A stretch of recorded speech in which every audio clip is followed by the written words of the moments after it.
Hello mga kalabs! Kumusta po kayo? Pagkagising ko po pala ay nagpainit na nga din po ako ng tubig ko na pampaligo. At habang hinihintay ko nga po yung tubig ko ay nagluluto na nga din po si mama ng pang-almusal namin. Bulog niya po pala ito. At eto na nga lang din po yung huling bulog niya namin. Eto po pala yung kulay red. Nung nakaraan po kasi ay kulay brown nga po yung niluto ni mama.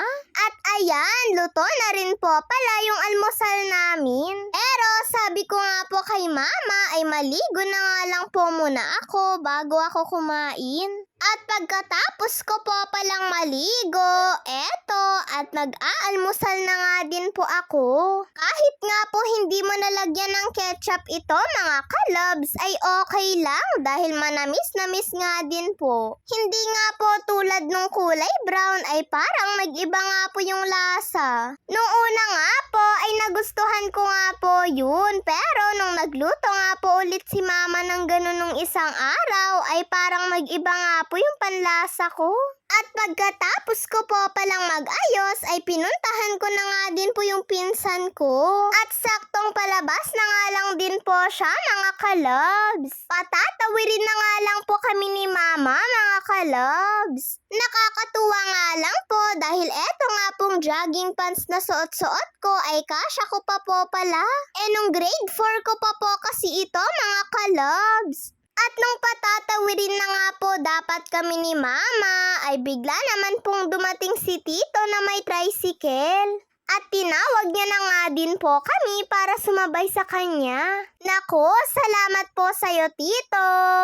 At sa wakas mga kalabs, nagbenta nga po ulit si Lola sa amin ng paborito kong rabong. Matagal ko na po kasing hinihintay si Lola na magbenta sa amin ng rabong. Yung last po kasi na niluto ni mama na rabong noon ay talagang nabitin nga po kami. Kaya sabi ko nga po kay mama ay lagi niya nga pong abangan si Lola para bumili siya.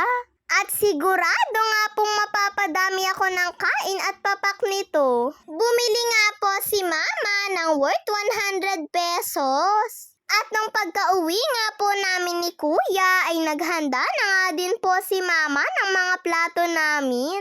Para nga po makakain na rin po kami.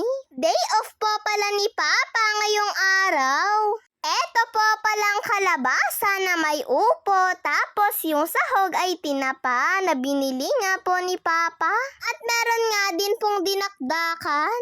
Nako, sobrang nagustuhan ko nga po itong kalabasa at upo, napadami nga po ako ng kain. Sabi ko pa nga po kay mama sa susunod ay magluto naman din po siya ng ganito. At nung bago mag-alauna, eto at papasok na naman nga po tayo.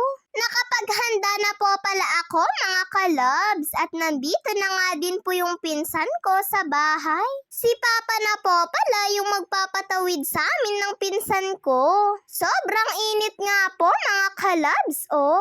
Yung tito po kasi na nagsabay sa amin kaninang umaga ay napadaan na nga din po siya. Kaso nga lang madami nga din po siyang sakay.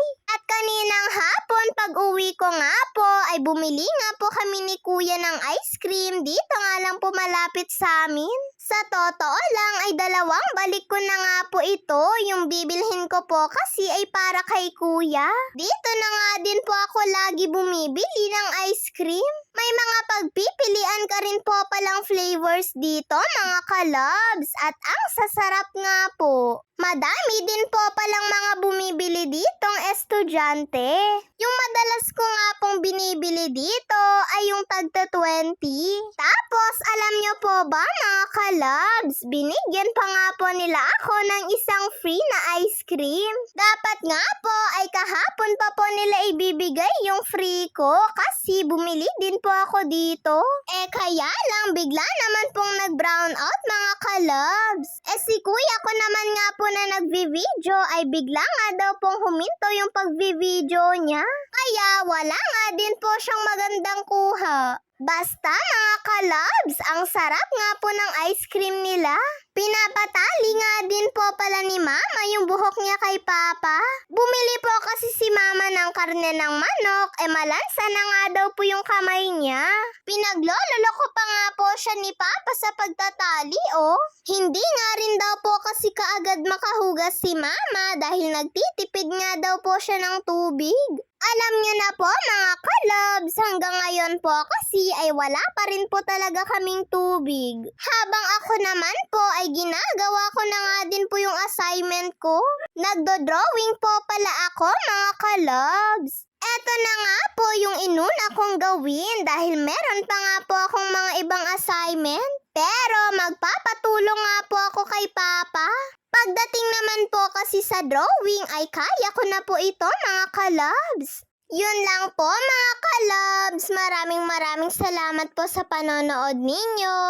Mag-iingat po kayo palagi. God bless to all. Bye-bye po.